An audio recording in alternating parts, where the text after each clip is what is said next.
खुलुमबाय गिबियावनो गोजोन फुंबिलिनि आंनि गोसो गोरबोनिफ्राय बरायनाय आरो हामलायनायखौ नोंथांमोननिसिम जासिहरग्रोनाय थाबाय। आसा खालामो बयबो मोजाङै दङ। नोंथांमोननि थाखाय आं मोनसे गोदान खौरां लानानै नुजाथिफैलायबाय। आसा खालामो नोंथांमोना खौरांखौ जोबजासिम खोनासंलांगोन।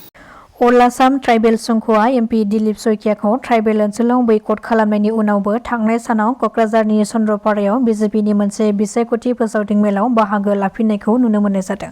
दिलीप सयकियाया ट्राइबेलनि हेंथायै एबा सिक्स शेड्युलनि हेंथायै बाथ्रा बुंनायखौ दासिमबो गावनि गोरोन्थिखौ गनायनानै लायाखै। बिथाङा सासे एमपि जानानै सिक्स शेड्युलखौ सेनानै लानो नाजानाया जोबोरैनो सोंखारिजाथाव। बेखायनो बे ट्राइबेलफोरनि हेंथा खोथा बुंनायखौ लानानै आसाम आयेन आफादनि बुंथिगिरि बिश्वजित दैमारी आरो गुबुन गुबुन बिजेपि दोलोआव थानाय बर' लिडारफोरखौ बेनि सायाव सावरायनो थाखाय खावलायदों। मानोना सिक्स शेड्युलखौ बर'फ्रा गोबां आन्दलन खालामनायनि गेजेरजोंसो मोननो हादोंमोन। थांनाय सानाव जानानै थांनाय बिसायख'थि फोसावदिं मेलाव दिलीप सयकियाखौ बाहागो लाफैनायनि हेंथायै आखायाव दिलीप सयकिया मुर्दाबाद स्लगान लानानै गोख्रों अजद दैखांदों अल आसाम ट्राइबेल संघआ। मैया फुंनि 5:30 रिंगासो समावनो गिख्रंथाव जाब्रबथायजों मोगा-मोगि जादों गंसे नखरनि फेमिलिया। जाथायनि सोमोन्दै मिथिनो हानाय बादिब्ला गुवाहाटीनिफ्राय जागिरद फारसे थांबाय थानाय गंसे AA01ET2351 नम्बरनि गंसे एस क्रस गारिया कन्ट्रल गोमानानै लामा साखाथिनि फांसे गिदिर दंफाङाव सौग्रावनानै गिख्रंथाव जाब्रबथायजों मोगा-मोगि जायो। बे गिख्रंथाव जाब्रबथायाव गारिया गाज्रियैनो बायख्रेबनानै सोरलां-फोरलां जायो। बे जाब्रबथायाव जानाय गारियाव बिसि-फिसायजों लोगोसे सासे 7 बोसोर बैसोनि उन्दै फिसाजोबो दंफायोमोन।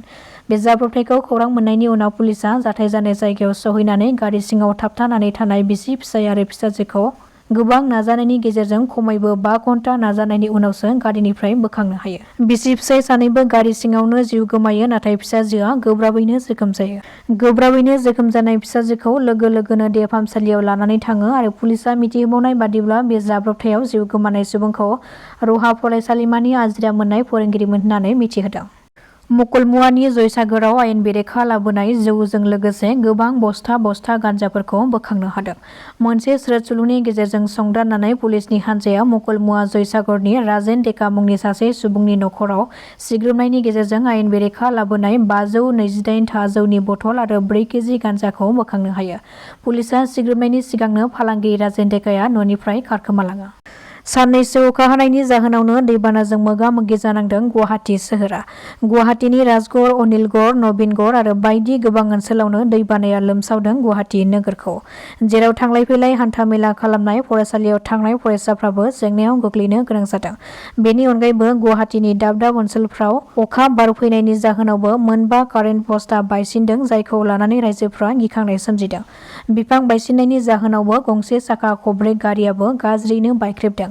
बेबादिनो गुवाहाटी सोहोराव गोबां जेंना सोमजिनायखौ नुनो मोननाय जादों। उदालगुरियाव गंसे बड'लेण्ड मुलुगसोलोंसालि उदालगुरि केम्पास गायसननांगौनि दाबिया दुलाराय बर' फरायसा आफाद आरो बड'लेण्ड ओनसोलनि रायजो-राजाफोरनि गोलाव समनि मोनसे दाबिमोन। जेराव बे दाबिखौ लानानै मैया बड'लेण्ड मुलुगसोलोंसालि उदालगुरि केम्पासखौ बिटिआरनि सिएम प्रमद बर' बिथाङा बेखेवनानै होबाय। बे बेखेवनाय हाबाफारियाव दुलाराय बर' फरायसा आफादनि आफादगिरि दिपेन बर', साहित्य अकादेमि बान्था मोनगिरि नवीन मल्ल बर', बिटिआरनि लोगो गाहाय मावफुं सोद्रोमा गबिन्द बसुमतारी आरो ओनसोलनि माहारियारि आफादनि दैदेनगिरिफोर आरो गोबां फरायसाफोरजों लोगोसे रायजो-राजाफोरनि बाहागो लानायजों बे हाबाफारिया मोजाङैनो जानानै थाङो। साख्रि होनायनि मुङाव गोबां सुबुंफोरनिफ्राय लाख लाख रां लुथिग्रा सुबुंफोरखौ हमदों नुनमाथि पुलिसआ। रेलवे बिफानाव साख्रि होनायनि मुङै धनडेका मुंनि सुबुङा गोबां सुबुंफोरनिफ्राय कौटि कौटि रां लुथिनाया सोराङाव फैदों। सिसिटिभि फुटेजनि गेजेरजों समाजारि बिजोङाव भाइरेल जादों गोबां लाख लाख रां राननायनि भिडिअ'आ।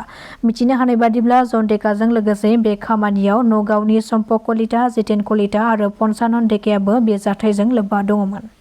राजस्थानाव गिख्रंथाव लामा जाब्रबथायजों मोगा-मोगि जादों गंसे सिबियारिफोरनि गारिया। राजस्थाननि दसादाव खाटुश्या मन्दिराव थांनानै फैफिननाय समावनो हरखाब लामा जाब्रबथायजों गारियाव गाखोनाय गासै 10 सुबुंफोरा जायगायावनो जिउ खहा जायो। बे जिउ खहा जानायफोरनि मादाव 7 उन्दै गथ'फोर आरो 3 आइजोफोरमोन। बेनि अनगायैबो बे जाब्रबथायाव 8 सुबुंफोराबो गोब्राब जोखोम जादों। बड'लेण्डआव जानाय 2012 मायथाइनि बर' आरो मुसलमान हारियारि दाङाबाजि केसनि सायाव बङाइगाव सिबिआइ बिजिरसालिया गेदेर राय होनानै दायनिगिरिफोरखौ जिउ जोबनायसिम जोबथेसालिनि साजा फोसावबाय। बिजिरगिरि मौसुमि दिया बिजिरसालियाव बे गेदेर रायखौ होदों। बे रायनि गेजेरजों 2012 मायथाइनि हारियारि दाङाबाजिनि साबा गाहाय दायनिगिरिफोरखौ जिउ जोबनायसिम जोबथेसालिनि साजा फोसावो। बे साबा साजा फोसावजानाय दायनिगिरिफोरा जादों मोहम्मद जैनुद्दिन शेख, आब्दुल खालेक, नबी हुसैन, मोहम्मद हाबिजुर आरो गुबुन सासेया हुसमान आली होननानै सिनायथि होदों। फोरमायथिनो गोनांदि थांनाय 2012 मायथाइनि हारियारि दाङाबाजिनि समाव चिरां जिल्ला बिजनी थानानि सिङाव थानाय हास्रावबारियाव मोनसे गिख्रंथाव बुथारलायनाय जाथाय जादोंमोन। जेराव बे बुथारलायनाय जाथायाव रत्नेश्वर बसुमतारी मुंनि सासे सुबुंखौ सा 6-7 सुबुंफोरा दानग्लि सुग्लि खालामनानै बुथारदोंमोन। बे गिख्रंथाव बुथारनाय जाथायनि सा 7 दायनिगिरिफोरनि गेजेराव सासेया दासिमबो खारखोमानानै दङ आरो सासेया जोबथेसालियावनो जिउ खहा जायो। आयेन बेरेखायै दखल खालामनाय सन्देह गोनां सुबुंफोरखौ इभिक्सन खालामनाय आरो होखारनाया सोलिगासिनो थानाय गेजेरावनो भारतनि नोगोरारिखौ लानानै गोजौ बिजिरसालिनि गेदेर राय। आधार कार्ड, पान कार्ड आरो भटार कार्ड थायोब्लानो सासे सुबुङा भारतनि नोगोरारि जानो हाया। आधार कार्ड, पान कार्ड बायदिया भारतनि नोगोरारि होननानै सिनायथि होआ। बे रायखौ होदों बम्बे गोजौ बिजिरसालिया। सुलुंनि बादिब्ला भारताव हमजानाय सासे बांलादेशी सुबुंनि जामिननि आर'जलाइखौ नेवसिगारनानै बम्बे गोजौ बिजिरसालिया आधार कार्ड, पान कार्ड, भटार कार्ड थायोब्लानो भारतारि जानो हाया होननानै फोसावदों। भारतनि नंखाय पासवर्ड दिहुननानै जायखिजाया सुबुङानो नंखाय डकुमेन्टसफोरखौ बानायनो हायो आरो नंखाय डकुमेन्टस बानायनानै लानाया गोरलै। नोगोरारि सिनायथिनि थाखाय संबिजिताव आयेन दङ होननानै बम्बे गोजौ बिजिरसालिया फोसावदों। बम्बे गोजौ बिजिरसालिनि बे राय होनाया आसामावबो जोबोरैनो सावरायजादों। जेराव आसामाव इभिक्सन खालामनाय माखासे सन्देह गोनां मिया सुबुंफोरा नंखाय आधार कार्ड, पान कार्ड, भटार कार्ड बायदि दिन्थिनानै गावसोरखौनो भारतनि नोगोरारि होननानै सिनायथि होनायजों लोगोसे सोरखारनि हेंथायैबो जुजिगासिनो दङ। दासिमनि खौराङा एसेनोसै। नोंथांमोना खौरांखौ नायनानै मोजां मोनदोंब्ला चेनेलखौ साबस्क्राइब खालामनानै लानो हागोन। गोजोन्थों।